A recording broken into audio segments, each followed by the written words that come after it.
What's up guys, welcome back to another edition of Coding with Robbie. My name's Robbie, and in this video I'm going to be covering the Shopify cart page in depth. So in a previous video I kind of went through all the different Shopify templates and I showed you how to create a basic cart template. It looked similar to this where you could update your cart quantities and everything, but you have to hit an update button. And you can remove an item, but it hard refreshes the page. And you could add a note, but it also requires the update button.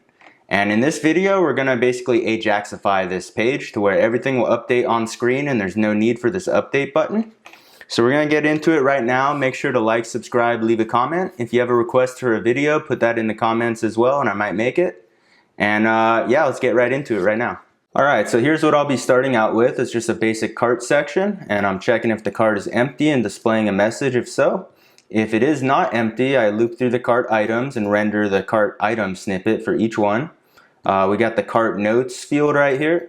I got the total discounts and the total price displayed. And then I have the update and checkout button at the bottom. And then I'm linking up cart.js at the bottom. This is just an empty file I created in Assets where we're going to write our JavaScript. And then if we go to cart item, it just looks like this. It's just a div with the image. We got the item title, the item variant title, and then we have this quantity selector. So I just took the input to update the quantity and I just wrapped it with minus and plus buttons and they're not hooked up yet. And then we got the line item price and the remove X at the end. And this just links to the remove URL. So I think the best place to start would be with these quantity selectors. So we're going to hook that up first. So let's do that by adding an event listener on each one of these buttons. So I'm just going to copy the class right here. And I'll go to my cart.js and I'll go document.querySelectorAll. And I'll paste in that class and select buttons within that class. And then for each one of those buttons, we want to add an event listener, so let's go button.addEventListener. We want to listen to clicks, and when someone clicks, we want it to run our function here. So let's just console.log to make sure that's working. And I'll go back and refresh the page. So I'll go here, refresh, open up console, and when I click, I get the hey message, whether it's minus or plus. So let's check if they're trying to increase or decrease the quantity. So I'll go back to my code and let's go const is plus is equal to, and we'll get the button element that we're working with, button.classlist.contains, and we'll see if it contains the plus class. And if we check out my cart item, you can see I added plus and minus classes. So if it does have that class, that'll be true. And then let's go and do an if-else statement. We'll go if is plus. If that's the case, we want to increase the value. So let's get the current value. So we'll go const. Let's get the input element first. Let's go const input is equal to, and we'll go button.parent element, which is the div containing all three of these. And then we'll go .query selector, and we'll get the input. So that should be our input element. And then our value will be input.value. And this is going to come back as a string, so we have to convert it to a number. So we can just wrap that in number. So that looks good. And then in the is plus, we're going to update the input value. So let's go input.value is equal to, and we'll get the current value plus 1. And I think that's all we're going to do for now. Let's make sure that works. I'll go back here, refresh. And I hit the plus button and you can see it updates it. So now let's do the reverse case. Let's go downwards. So let's go back here. And really we only want to do this if the value is greater than 1, so they can't go below 1. So let's go else if value is greater than 1. And if that's the case, we'll go input.value is equal to value minus 1. Just like that. Let's try it out. And now we can go up and we can go down and it stops at 1. So that's cool. And now we have to actually update the cart when that happens. So let's go back and we'll create a new function. I'll just call it change item quantity. Now let's take a look at the Shopify Ajax cart API and look for something we can use. So I'll link this in the description. But here's the page and they have some different routes we can use. So there's cart/add, cart/JS, And the one I want to use is cart/change.js. And basically we can just send it a variant ID and a new quantity, and it'll update that item. And then you can also send a line item key. And we're actually going to be sending the key. And that's because you can have multiple line items with the same variant ID. And with the key, that will always be unique, so there will never be complications. So let's go back to our code, and let's make this accept a key and a quantity. And then we got to figure out how to get both those values. So we already have the quantity right here, but we got to get the key. So let's go back to our cart item, and let's just go data key is equal to, and we'll pass it item.key. Save that, and now we can get it within our click function here. So let's go const key is equal to, and we'll go button, and we got to find the cart item. So let's go closest dot cart item, and then we want to get the attribute on that element, and we want the data key attribute. So that'll get us our key, and now let's pass it to this function, which we haven't even called yet. So let's call it in here. We'll go change item quantity, and we're going to pass it our key, and then we got to pass it the quantity, which is right here and here. So let's assign that to a new variable called new value, and we'll make it equal to this, and then this equal to new value, and we'll do the same thing down here but minus, just like that. And now we can pass this function new value. So now we should have both of these values available to us. So let's just console.log it to make sure it's working. So let's go quantity and new value. Or I'm tripping. Quantity and key. Let's go back and try that out. So let's just refresh. I'll open up console again.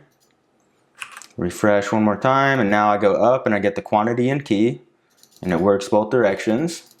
So it's working good. So now we're actually going to fire off that Ajax request, and to do all Ajax, I'm going to be using Axios. So I'll link this in the description also. It's just the most popular Ajax library. And I'm just going to use the CDN version. So I'll copy this. I'm going to go to my cart.liquid, and I'll just add it right above the cart.js line. So now I have it available to me. So let's go back here and let's fire the request. So it'll be axios.post. And I'm going to be posting to /cart/change.js. And then I got to give this the key, and I got to give it the new quantity. So that looks good. And then let's go .then, and this receives the response. Let's just console.log res.data and see what happens. So let's go back to our page. I'll just refresh. And let me check out the network tab. So I hit plus now, and it fires off the request. We get a 200 back, and we sent it the key and the quantity, and then it responds with the entire cart object that's been updated. So we updated the cart, and if we refresh the page, you can see it updates. Now let's make it so these prices update on screen without a refresh. So we have to get the item price, and then we also have to do the discounts and the total at the bottom. So we can get all those values from the returned cart object. So let's take a look at that object. And let's just update an item. If we look inside here, we can see we get the total discount and total price. So those are for these two. And then for the item price, it's in this items array. We just have to find the right one. And then we have item.finalprice. So let's get all those. Let's go in here. We'll just go const total discount is equal to res.data.total_discount. And then we got the total price, which is res.data.total_price. And then we have to find our item in the array. So to do that, let's go const item. And we want to go res.data.items.find. And this will receive a single item. And we want to find the item where the key is equal to the key that we passed into this function. So this should grab us the item. So let's just console.log all that to make sure it's working. Let's go total discount, total price, and item. And then I'll go back and refresh my page. So I'll refresh, hit it, and I get, I didn't update yet. Let me refresh again. And then hit it, and we get the total discount, total price, and then our item right here. And then the item price is under, what was it? Item dot, what is it? Item dot final line price. So let's grab that. And let's go const item price is equal to item dot final line price. So now let's actually update the elements on screen with these new prices. So let's start with the total discount. If we go to cart.liquid, the element is right here. Let's just add an ID to it. I'll go ID is equal to total discount. And while we're here, let's do the same for total price. So ID is equal to total price. And then let's go back to our JavaScript file and let's select those elements. Let's go document.querySelector. Hashtag total discount, and we want to set its text content to be equal to our total discount value right here. And then let's do the same for price. So total price is equal to total price. And then we got to do the actual line item price. So to get that, we can go document.querySelector, and let's do backticks, and we want to get the element where data key is equal to the key that we passed into this function. And then within that cart item element, we want to get, we want to get the span right here. So let's add a class to that. And I'll just go line item price. So let's go back here. Within that element, we want to get dot line item price.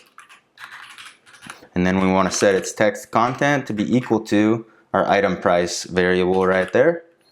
So let's do that and try it out. So let's go back to our page. I'll refresh and update the quantity. It updates the price and the discount and the total, but it's all in cents. So we're gonna fix that right now. So depending on the store, their money format could be completely different. So we can't just hard code in the format. So we're actually gonna read the shop's money format, and then we'll make use of this function that was extracted from option selection.js. So let's just copy this function. I'll link it in the description, and I'm just going to throw it at the top of my cart.js file. So let me go up here at the very top, I'll paste it in, and then let's go function format money is equal to all that code they gave us. I'll minimize that, and this just takes the cents and then the format we want to format it in. So how can we get the format? Well, if we go to our cart.liquid, let's just go up here and let's just go data money format is equal to, and it's shop.money underscore format. So let's save that and refresh the page and see if it worked. Let's go back here, I'll refresh, let me inspect. I'll go to the cart and I got the money format right there. So let's grab that value within our function. So let's go right in here and let's go const format is equal to document.querySelector, and I want the element that has data money format, and then I want to get the attribute off that element, and the attribute I want is data money format. So that should grab us the format. Let's just console.log it real quick to make sure. Console.log format. Let me go back to my page. I'll refresh and then go to console and update the quantity, and I get the format right there. So now let's plug it into that function. So in all of these we'll run it. So let's go format money, and then we give it the cents, which is what we have right here, and then the second argument is the format. So just like that, and we're going to do that for all three. So let's do it for total price right here. And then we got to do it for the item price. And that should do the trick. Let's delete our console.logs and try it out. So I'll go back, I'll refresh. Let me close this, and now I update the quantity and it uses the format properly and everything updated. So that's cool. So next up we got to do these remove buttons. So for those, let's start by adding a event listener on each one of them. So let's go back to our code and let's check out our cart item, and then let's just add a class to these. I'll go class is equal to remove item, and then let's go to our cart.js. I'm just gonna minimize all this stuff, And let's do a new area down here. We'll go document.query selector all. And we want to get all .remove items. And then for each one of those,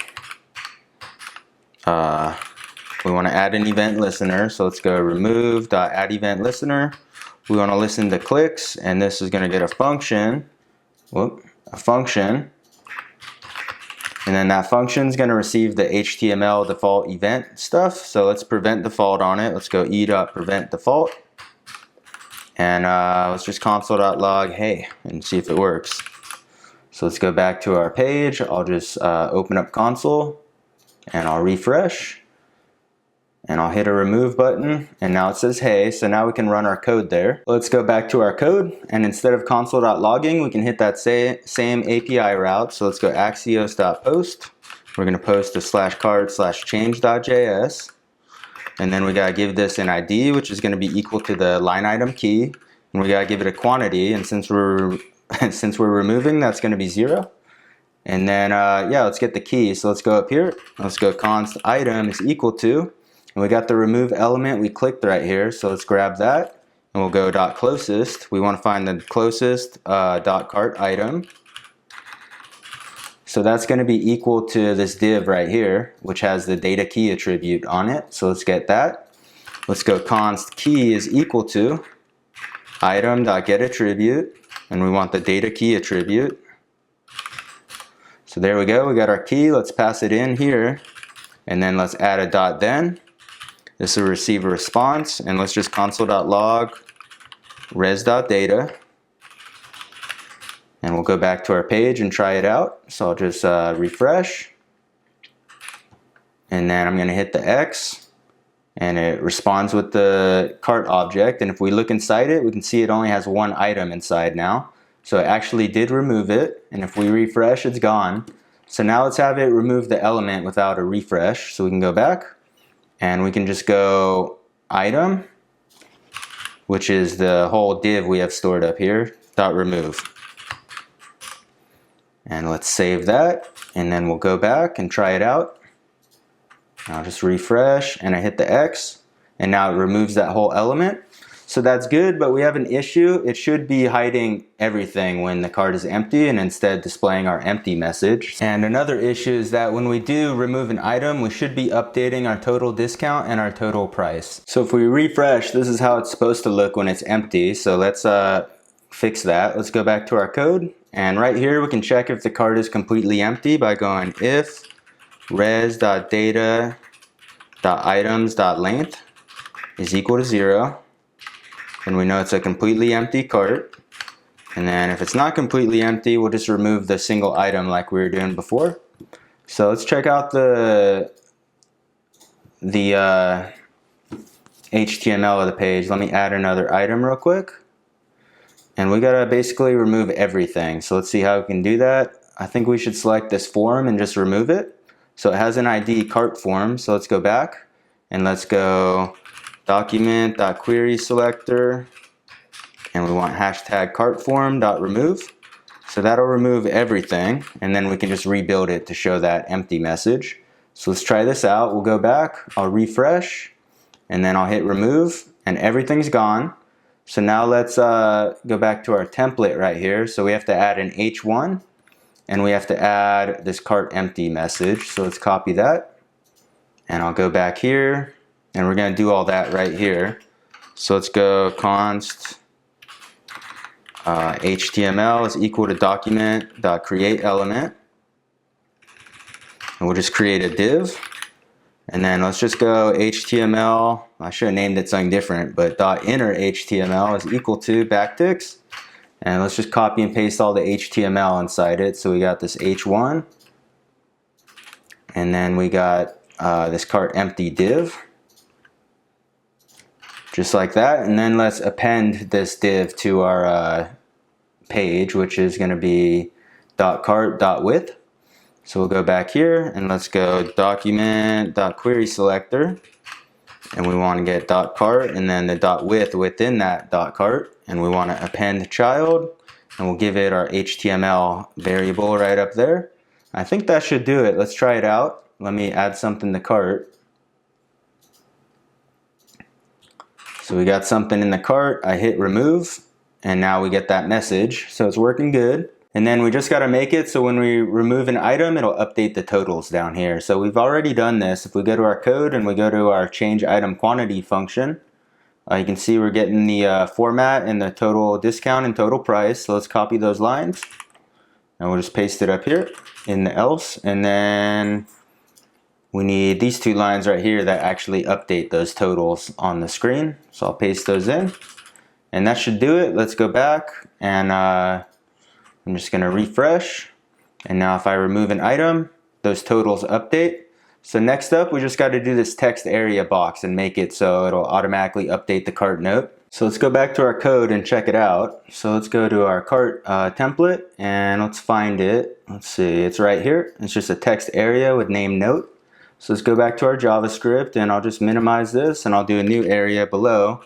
Document.query selector, and we wanna get the element with name is equal to note, and then we want to add an event listener to it. So add event listener, and we'll listen the key up, and then this is going to get a function which receives the HTML event, and let's just console.log e.target.value, which is what they typed in. So let's save that. We'll go back and I'll refresh, and now when I type in here, whoops. If I type in here, you can see it's console.logging it. So we're going to use that value to change the cart attribute. So let's go back to the API and let's find it. Let's just search for note and try to find something useful. Okay, we can update the note right here. And which route is this? So cart/update.js, and then you just pass it data like this. So let's do that. Let's go here and let's go axios.post/cart/update.js, and then we got to pass this a note with our new value, which is right here. And that's going to do it, but we're going to have a bug. So let me show you what's going on. So let's go back and let's go to a network and I'll refresh. You can see when I type in here, it's sending the request and updating it, but it's just going to send a ton of requests, which is bad. So really we want to debounce that so it doesn't fire as much. So let's just Google JavaScript debounce function. And David Walsh has a good one, so I'll just copy it. And let's just paste it at the top up here. And then let's use it on our function right here. Let's go debounce. And then we give it the function we wanted to bounce. Where does it end? Let's see. I think it's right here. And the second argument is the delay we want to wait for. So let's wait for 500 milliseconds. Save, and that should fix it from firing so much. So let me try it again. I'll refresh. And then now when I type, it shouldn't fire it until I let go and wait 500 milliseconds. So now it only updates it once, which is a lot cleaner. So that looks good. So last up, we can just remove this update button since there's no need for it anymore. So let's go back to our liquid and let's just delete it. I'll hit save and go back. And there you have it. That's the cart page. So I hope this video helped. Make sure to like, subscribe, leave a comment. Let me know you're there. If you have a request for a video, put it in the comments as well, and maybe I'll make it. And I'll see you in the next one. Bye.